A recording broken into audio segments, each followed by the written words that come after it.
last couple of overs, what was going through your mind? Yeah, a bit of the same. Bangladesh have played outstandingly well here. সত্যি বাংলাদেশ ভয়ঙ্কর দল। আমি বসে বসে প্রার্থনা করছিলাম যেন একটা ম্যাচ অন্তত জিতি ভাই। সত্যি এখন বাংলাদেশকে ভয় করে সিরিজ হেরে শ্বাসরুদ্ধকর ম্যাচ নিয়ে বাংলাদেশের প্রশংসায় যা বলল অস্ট্রেলিয়ান অধিনায়ক জশ ইংলিশ। 5 ওভার বাকি, হাতে 5 উইকেট নিয়ে জয়ের জন্য অস্ট্রেলিয়ার প্রয়োজন ছিল 9 রান। উইকেটে 149 রানে অপরাজিত ওপেনার কুপার কনলি। ঠিক এই সমীকরণ মেলাতেই অস্ট্রেলিয়া হারিয়েছে 4 উইকেট, লেগেছে 27 বল। 46তম ওভারে জোড়া উইকেট নিলেন শরীফুল ইসলাম। 1 ওভার বাদে আরও একটি। এরপর শেষ 2 ওভারে সমীকরণ দাঁড়ায় 5 রানের।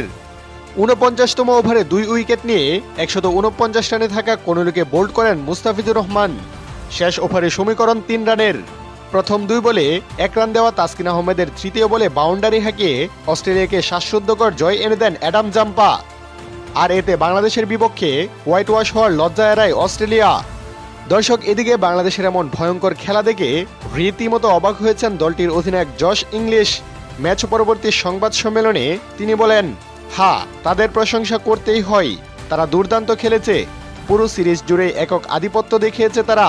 সত্যি বলতে আমি প্রার্থনা করছিলাম যেন অন্তত একটা ম্যাচ আমরা জিতি ভাই।